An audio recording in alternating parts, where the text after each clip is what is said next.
Hello everyone and welcome back to another video from Crazy Gamer.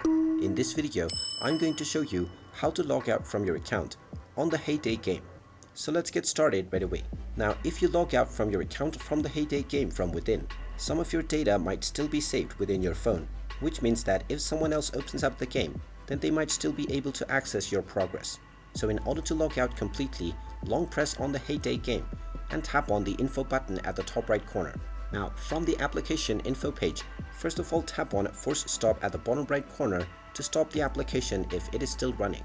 Then scroll down and tap on storage. From the storage menu, tap on clear data at the bottom left corner and then tap on the delete button. This will then delete all of your user data for the Heyday game, and then when you open it up for the next time, you will notice that your game will start all the way from the beginning and all of your progress and logins has been removed as well.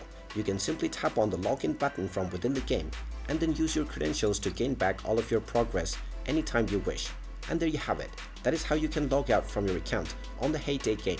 If you find this video helpful, make sure you hit that like button and subscribe to our channel if you haven't done so already. Also ring that notification bell to never miss another update from us. Thank you for watching and I will see you again in the next video.